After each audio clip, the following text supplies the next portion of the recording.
The meeting, held at the command headquarters in Ibadan, brought together traditional rulers, leaders of Hausa, Fulani, and Yoruba communities, representatives of Miyetti Allah, Farmers Association, market leaders, religious leaders, youth groups, and members of the Igbo community. The forum provided an avenue for open discussions on issues affecting security, including herder-farmer clashes, kidnapping and banditry, with participants exploring and mutual understanding among all stakeholders. The meeting resolved to establish joint mediation committees across area commands to address disputes promptly, as well as identify and demarcate grazing reserves and farming areas to prevent conflicts. Representatives of farmers and herders pledged their commitment to sustaining peace, while stakeholders commended the police command for the initiative, describing it as timely and necessary. The Commissioner of Police, however, warned against taking the law into one's hands, assuring residents of the command's commitment to protecting lives and property. The State Police Command has confirmed an incident involving the invasion of Iroyin community by a wild elephant, leaving one person dead and another missing. According to a statement by the Police Public Relations Officer, DSP Ayolade Olayinka, the incident occurred on Thursday afternoon when the animal reportedly strayed into the community. Police operatives working with local vigilantes and hunters were immediately deployed to the area following a distress call on arrival. The body of a 45-year-old man, Ibrahim Tijani, was discovered in a nearby bush. Experts are being engaged to manage the situation in line with conservation regulations. The Commissioner of Police in Oyo State, Abimbola Ayodeji Lubinga, reassured residents that adequate measures are in place to prevent further casualties, while appealing for cooperation with security agencies. The state governor, Engineer Seyi Makinde, has reaffirmed his administration's commitment to strengthen 30 million naira take-off grant for the teaching and research firm at the institution's Isanyi campus. The governor was speaking at the 18th convocation ceremony of the university. Staff reporter Adebayo Abdurofe was there to bring the details. The final phase of the 18th convocation ceremonies of the Ladoke Akintola University of Technology, LAUTECH, saw the institution awarding 2,582 graduates with postgraduate diplomas and admitted to various higher degrees. 596 graduates out of the total figure were awarded academic and professional postgraduate diplomas. 1,850 got admitted into academic and professional master's degrees, while 127 bagged their Doctor of Philosophy degree. Emeritus Professor Oluwaina, renowned professor of vocational training and technical education, who was instrumental to both the LAUTECH Foundation and settlement of ownership rift between Oyo and Osun states, was awarded Doctor of Letters honoris causa by the institution. Congratulating the awardees, the Oyo State Governor, Engineer Seyi Makinde, said the provision of 650 million naira fund was part of broader efforts at addressing infrastructure gaps and align the institution with the state's economic agenda on agriculture, food security, and youth employment. Governor Makinde, who was represented by his deputy, Barrister Bayo Lawal, also reiterated that the state government will discharge all outstanding obligations arising from the settlement of ownership tussle to Osun State before the end of his administration. The government approved 650 million naira take-off grant teaching and research firm at the Isanyi campus to boost agricultural research and innovation. We launched a special intervention framework to address infrastructure gaps at the Isanyi campus, including housing, healthcare facilities, ICT development, and mobility support. In his remarks, the Pro-Chancellor, LAUTECH, Professor Ayodeji Omoli, said the convocation has now become a fixed annual event scheduled for April 22 and 23, commending the state government for its continued support and the progress recorded at the university, including ongoing developments at the Isanyi campus. Since the last convocation, the university has continued to grow, both in school and in impact. The relocation of the College of Agricultural Sciences and renewable natural resources to Isenyi is a clear example of this forward movement, expanding access, deepening our reach, and opening new possibilities. The Vice Chancellor, Ladoke Akintola University of Technology, Professor Razak Romkalilu, in his remarks disclosed that the university has strengthened its postgraduate ecosystem through improved research infrastructure, expanded collaborations, upgraded laboratories and digital platforms, as well as enhanced supervision frameworks. He described the achievement of the postgraduate graduates as a reflection of discipline, sacrifice, and intellectual strength, noting that their research contributions have advanced knowledge across diverse fields. The Vice Chancellor urged the graduates to embrace continuous learning, innovation, and excellence in a rapidly evolving global knowledge landscape, stressing that postgraduate education requires courage, persistence, and adaptability. You have been forged in the crucible of science and arts and cast in the mold of technology. Never stop believing in yourself. Take pride in your achievements. Stay curious and never stop striving for excellence. The world is waiting for your contribution, and we have no doubt that you will make it a better place. You have earned this moment.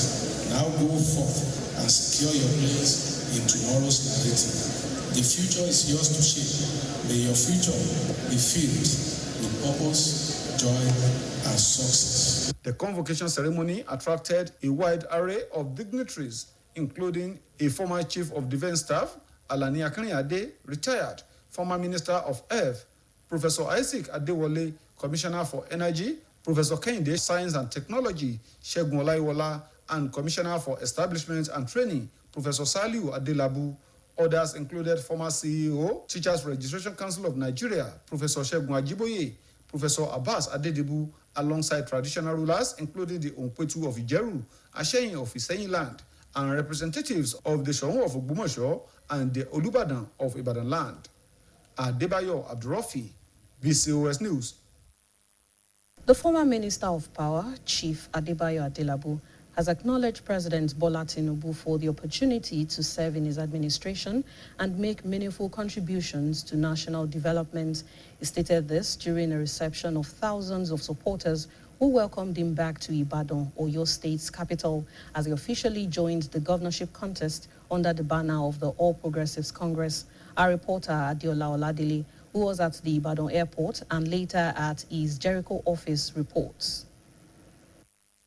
A warm and enthusiastic welcome was extended to the former Minister of Power, Chief Adebayo Adelabu, also known as Penkele Mercy, as he arrived at the Ibadan airport, denoting his return to Oyo State subsequent to his resignation in order to participate in the governorship election.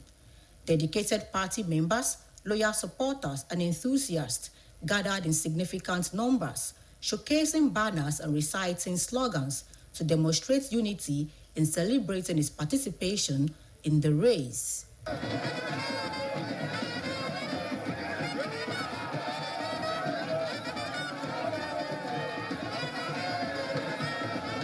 Following his arrival, the ex-minister made his way to his office in Jericho, Ibadan, and described the reception as overwhelming, reflecting the lasting support and goodwill of the populace. Arriving in Ibadan, like you said, 24 hours after my resignation, gave me some feelings and some sense of nostalgia. I feel so proud. I feel so humbled to see that mammoth crowd that came to welcome me. Chief Adelabu expressed gratitude to his supporters for their unwavering loyalty, requesting their continued support. He highlighted that his ambition is rooted in a passion to serve, pledging that his tenure would focus on infrastructure development, security enhancement, and promoting prosperity for the people of Oyo State. He also debunked claims that the Olubadan of Ibadan land, Oba Rashidi Ladoja, has endorsed any candidate, reiterating that traditional institutions should remain distinct from partisan politics. Politics, culture, and tradition are three separate things that should not be mixed. Ibadan tradition is rich and is respected we will not mix it with tradition. It is an insult on our revered king, Olubadan of Ibadan, for people to really know that he has a candidate for our party. The governorship aspirants emphasized the role of unity and collective commitment among party leaders and members as a cornerstone for sustainable development in the state. The event showcased the beginning of an intensely competitive gubernatorial race in the state. Adiola Oladile, BCOS News. You can watch us on GoTV channel 134 and channel 113 on StarTimes. And now before I go, contribute your quota to move Oyo State forward. That ends Oyo State today. Thank you for watching. Good afternoon.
Plenty scores, yeah.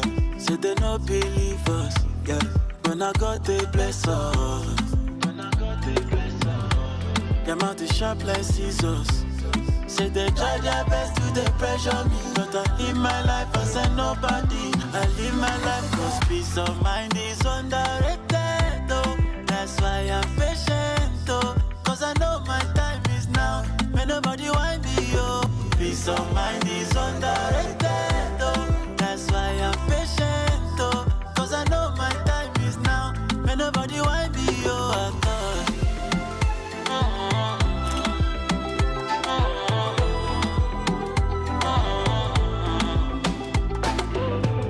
So far, no good.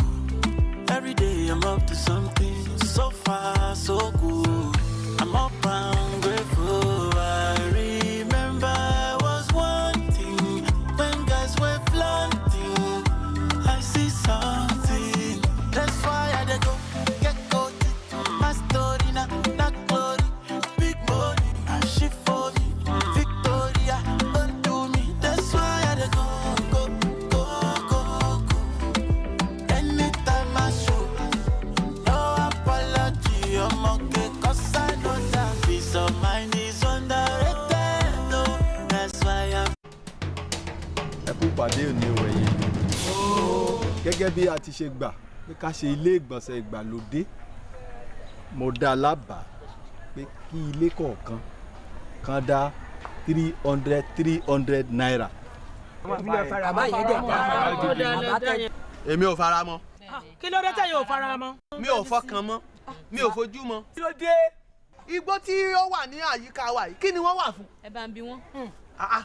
Tèmi ká máa torí ká máa dàgbọ̀sẹ̀ síbẹ̀ náà ni. Ẹ̀yin ò gbọ́ pé ìmọ̀ sáyẹ́ǹsì sọ wípé bàbá da ìgbọ̀nsẹ̀ sínú àwọn odò tí ń sàn yẹn làwọn ẹja máa rí nǹkan jẹ tí wọ́n máa ṣe gbọ̀ngàn tẹ́yìn ó fi máa rí ẹja padà fi tán sẹ́ nínú ìran yín. Owó tá a dà tán tọ́jọ́ pé àwọn kan náà ni wọ́n máa kó jẹ. Sàkálẹ́nu ẹ. Èló lowó ọ̀hún. Bàbá èmi ò sọ pé ń kówó jẹ o. Bẹ́ni bá ta ìka sí ọkọ mi yóò padà sí orúkọ sí jẹ́sẹ̀. Ẹbí mi ló tàkà àbùkù sílẹ̀. Ṣé ìrọ̀lẹ́ ìpẹja ni?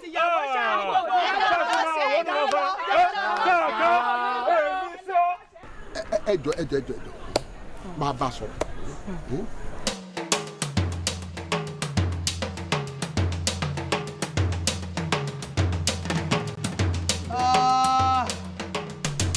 pẹ̀lẹ́ o Saka. báwo ṣáájú mi báyìí àwọn arábúlé bọ̀ kó bá mi o. pẹ̀lẹ́ sọ balẹ̀ díẹ̀. pẹ̀lẹ́ o Saka. ṣé àmà ni ó tàka sí mi. ó yé tanra rẹ jẹ Saka. àrùn onígbà méjì ló mú ọ kọ́lẹ́rà. ṣùgbọ́n o omi iyọ̀ àti ṣúgà tí mo fún ọ mu yọ jẹ kí ara ẹ wálẹ̀ díẹ̀ á wà á rí ọsibítù báyìí. tí ò bá jẹ́ bẹ́ẹ̀ ó kó àrùn ìran gbogbo ara lé rẹ kódà ó lè kóná gbogbo àbà. bẹ́ẹ̀ ni. àìsàn £300 yìí mà kó bá mi o. mo fẹ́ ṣe gbọ̀nsẹ̀. yálẹ̀ tí odò. ọsibítù. àpọ́nsùn lọ́ọ́rí tara rẹ̀ là ń lọ fún iléeṣẹ́ tẹlifíṣàn ìpínlẹ̀ Ọ̀yọ́ ló ní èrè ń bẹ nínú ìfọwọ́sowọ́pọ̀.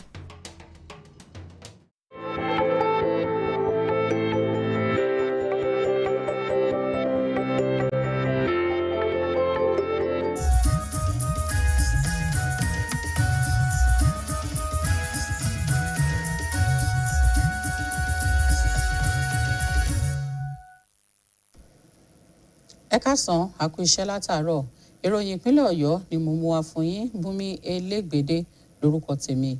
Gómìnà ìpínlẹ̀ Ọ̀yọ́ onímọ̀ẹ̀rọ Ṣèyí Mákindé ti ṣàtẹnumọ́ ìfaraẹnijì ìṣèjọba rẹ̀ láti rọ ilé ẹ̀kọ́ gíga fásitì ìmọ̀ ẹ̀rọ Ládòkè Akíntọ́lá LAUTECH nílùú Ògbómọ̀ṣọ́ lágbára pẹ̀lú mílíọ̀nù $610 owó ìrànwọ́ fún ìgbérasọ oko ẹ̀kọ́ṣẹ́ àti iṣẹ́ ìwádìí tó jẹ́ ẹ̀ka ilé ẹ̀kọ́ náà nílùú Ìṣẹ̀yìn. Gómìnà Mákindé ṣàlàyé ọ̀rọ̀ yìí níbi ayẹyẹ ìkẹ́kọ̀ọ́jáde ìkejìdínlógún irú ẹ̀ ti ilé ẹ̀kọ́ gíga fásitì náà. Akọ̀ròyìn wa Adébáyọ̀ Abdulrofin bá wọn péjú síbi ayẹyẹ náà. Ìròyìn tó kù rèé ẹ bá mi ká lọ. Abala tó gbẹ̀yìn nínú ayẹyẹ ìkẹ́kọ̀ọ́jáde ẹlẹ́ẹ̀kejìdínlógún irú ẹ̀ ti ilé ẹ̀kọ́ gíga fásitì ìmọ̀ ẹ̀rọ Ládòkè Akíntọ́lá nílùú Ògbómọ̀ṣọ́ ni akẹ́kọ̀ọ́ 2,247 ti kẹ́kọ̀ọ́ jáde tí wọ́n sì gba ìwé ẹ̀rí ìkẹ́kọ̀ọ́ gboyè postgraduate diploma. Akẹ́kọ̀ọ́jáde 16 ló kẹ́kọ̀ọ́ gboyè ìwé ẹ̀rí akọ́ṣẹ́mọṣẹ́.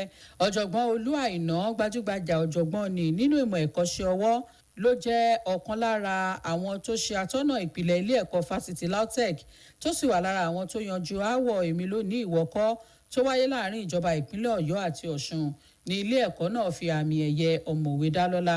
Nígbà tó ń kí àwọn tó gba àmì ẹ̀yẹ náà kú oríire, gómìnà ìpínlẹ̀ Ọ̀yọ́ onímọ̀ẹ̀rọ Ṣèyí Mákindé ṣàlàyé pé owó ìrànwọ́ $610 mílíọ̀nù náírà náà jẹ́ ara áyan rẹ̀ láti yanjú ọ̀rọ̀ àwọn ohun amáyédẹrùn àti àwọn àlàfo tó ṣí sílẹ̀ lágbọn ọrọ̀ ajé ìpínlẹ̀ Ọ̀yọ́ lórí ètò ọ̀gbìn, ìpèsè oúnjẹ àti ìpèsè iṣẹ́ fáwọn ọ̀dọ́. Gómìnà Mákindé tí igbákejì rẹ̀ amòfin Báyọ̀ Làwà aṣojú fún ṣàtẹnumọ́ ìfaraẹnijì ìjọba rẹ̀ sí yíyanjú gbogbo ọ̀rọ̀ tó wà ńlẹ̀ nípa èmi lónìí ìwọ́kọ́ láàrin ìpínlẹ̀ Ọ̀yọ́ àti Ọ̀ṣun kí sáà ìjọba rẹ̀ tó parí. Nínú ọ̀rọ̀ rẹ̀ bàbá àṣàlẹ̀ ilé ẹ̀kọ́ náà ọ̀jọ̀gbọ́n Ayọ̀dèjì Ọmọlé ṣàlàyé pé ayẹyẹ ìkẹ́kọ̀ọ́jáde náà jẹ́ ètò ọlọ́dọọdún tí wọ́n máa ń ṣe láàrin ọjọ́ 22 àti ọjọ́ 23 oṣù kẹrin ọdún.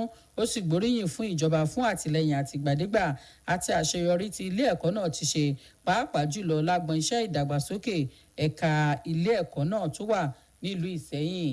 Ọ̀gá àgbà ilé ẹ̀kọ́ gíga fásitì LAUTECH ọ̀jọ̀gbọ́n Razak Romkalilu wòye pé ilé ẹ̀kọ́ náà ti ró ẹ̀ka ìkẹ́kọ̀ọ́ gboyè rẹ̀ lágbára láti pàṣẹ iṣẹ́ ìwádìí ìjìnlẹ̀, ìpèsè àwọn ohun amáyédẹrùn, àmúgbòòrò àjọṣepọ̀, ìgbélárugẹ àwọn ibùdó àyẹ̀wò àti àwọn ojú òpó ìtàkùn àgbáyé tí ó fi mọ́ àmójútó àwọn ìlànà iṣẹ́ rẹ̀. Ó wá rọ àwọn akẹ́kọ̀ọ́ jáde náà láti túbọ̀ máa kẹ́kọ̀ọ́ kún ìmọ̀ ojú inú ọ̀tun pẹ̀lú ìdàgbàsókè tó ń bá àwùjọ àgbáyé.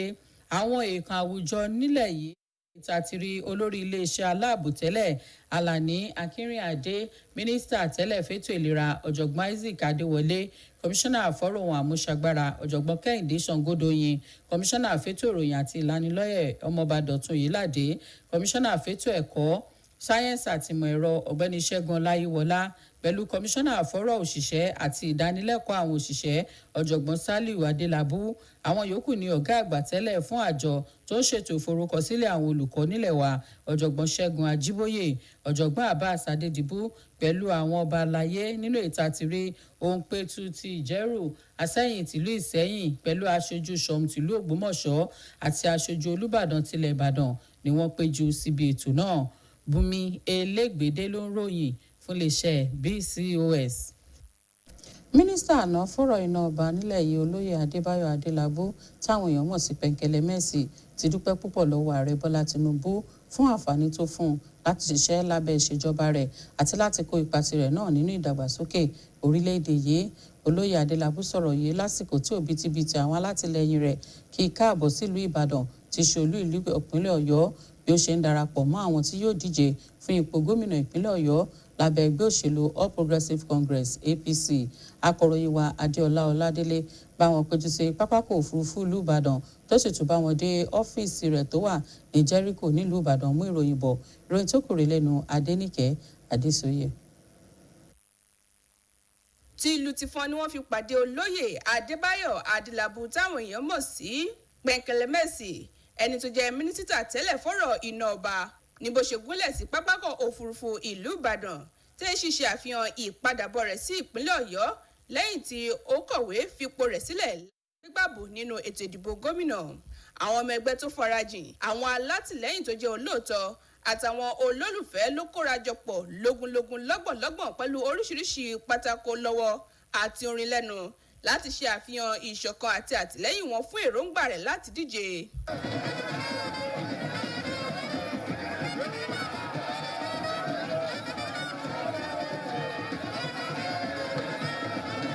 Ní kété tó gúnlẹ̀, mínísítà tẹ́lẹ̀ náà lọ sí ọ́fíìsì rẹ̀ tó wà ní Jẹ́ríkò nílùú Ìbàdàn. Ó ṣàpèjúwe ìkíni káàbọ̀ ọ̀hún gẹ́gẹ́ bí èyí tó dùn mọ́ nínú púpọ̀ tó yìí ń ṣe àfihàn àtìlẹ́yìn àwọn aráàlú.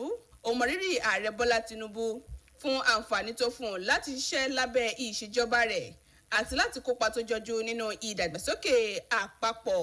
Àti gbogbo àwọn lẹ́gbẹ́lẹ́gbẹ́ tó wà níbi pátápátá ló kí yín ọlọ́ọ̀bá ló bá mi dúpẹ́ lọ́wọ́ yín o. Gbogbo ẹ̀yin tẹ́ ẹ fi ti yín sílẹ̀ kẹ́yìn gbọ́dọ̀ wọn lọ́wọ́ ọlọ́ọ̀bá lọ́jọ́ ìlú yóò bá yín gbọ́dọ̀ yín náà. Àwọn ọmọ yín wọ́n tó wa wọ́n jù wá lọ. Ẹ máa jèrè wọn.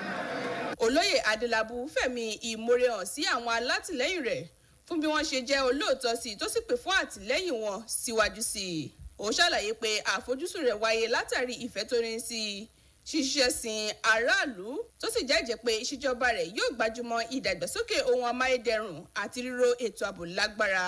Ó tún tako ìròyìn pé Olúbàdàn tilẹ̀ Ìbàdàn Ọba Rashidi Ládọjà ti kéde àtìlẹ́yìn rẹ̀ fún olùdíje kan tó sì tẹnumọ́ pé àwọn orí adé gbọ́dọ̀ yàgò fún òṣèlú.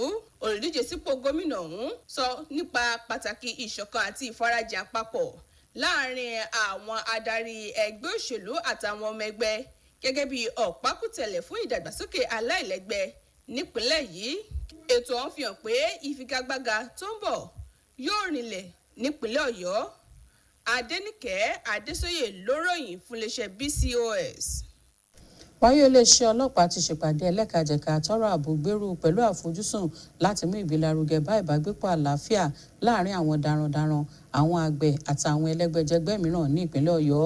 Ìpàdé náà ló wáyé lórí iléeṣẹ́ ọlọ́pàá ìpínlẹ̀ yìí tó wà ní Ẹlẹ́yẹlé nílùú Ìbàdàn níbi tí àwọn ọba àlàyé àtàwọn aṣáájú àwùjọ ẹ̀yà Fúlàní, Haúsá, Yorùbá àti Ìgbòṣojú tí wọ́n wà ń bẹ̀ tó fi mọ́ aṣojú àwọn ẹgbẹ́ Miyetti Allah, àwọn ẹgbẹ́ àgbẹ̀ àti àwọn ọlọ́jà pẹ̀lú aṣojú àwùjọ.